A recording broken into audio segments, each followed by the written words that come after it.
Well, Red Sox fan is lucky to be alive after she was hit in the head by a broken bat at Fenway Park last month. You probably remember the story. Tanya Carpenter is also facing a major legal battle now as her ex-husband is asking for custody of their son and child support, claiming she is no longer able to care for the 7-year-old because she suffered a traumatic brain injury and now requires 24-hour supervision.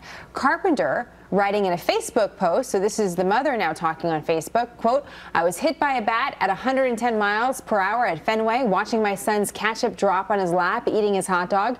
My ex-husband decides since this traumatic experience, his opportunity is to take my only child away and get full custody. I spent the entire week in court and finding strength somewhere, somehow fighting for life, strength and the power of him to never ever take away what I live and breathe for." Let's talk about this with Lise Beal, Fox News legal analyst, and Brian Claypool, criminal defense attorney.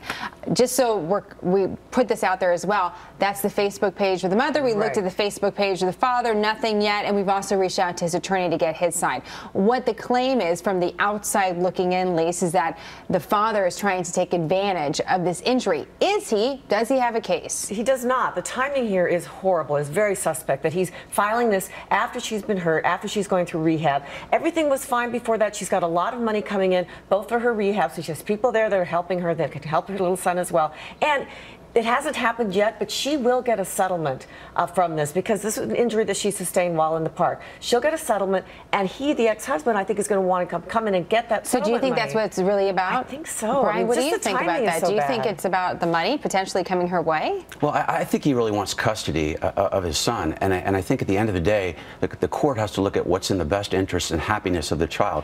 On the surface, Jenna, this looks like the husband is being terribly opportunistic. Sure. But at the end of the day, you have to look at, is the mom physically and mentally capable to care for the child? So I think at the trial, there's going to be some medical Well, just to point testimony. out, Lise, the child hasn't been with the mother. The child has been with the father, and according to reports, the father has refused to hand the child back to the mother. So she hasn't been caring for the child. She hasn't been, but she's going through this rehab. I mean, she woke up from a coma, and the first thing she said is, you know, where's my son? And so she's now, but she's gone through all that rehab. She will be eventually able to take care of him. That's how it was in the beginning, before this accident. Now, why would it change because of the accident? She will be able to take care of him. If she can write that Facebook page, she'll eventually be able to take care of him. I think another important point is the little boy is also undergoing counseling because he was actually at the park when this happened.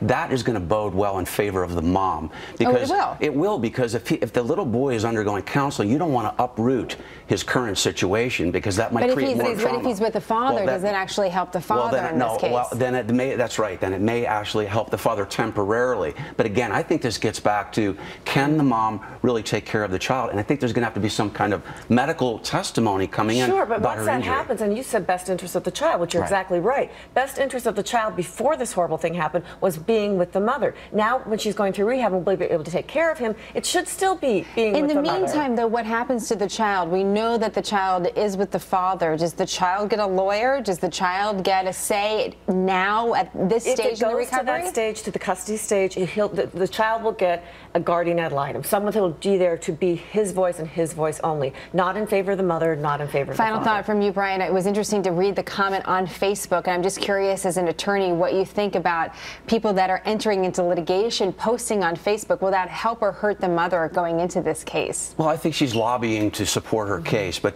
bear in mind, Jenna, and I think Lise might agree with this, in family law court, divorce court, nothing is really ever permanent. So even if the mom loses this battle, she can always fight this battle again later, maybe when she's medically able to take care of her child. It brings you back to what's best for the child. And I just hope the dad isn't going after that settlement. Well, and we'll see what actually is coming her way. That's going to be another legal panel. Brian, thank you very much. Great to see you in studio.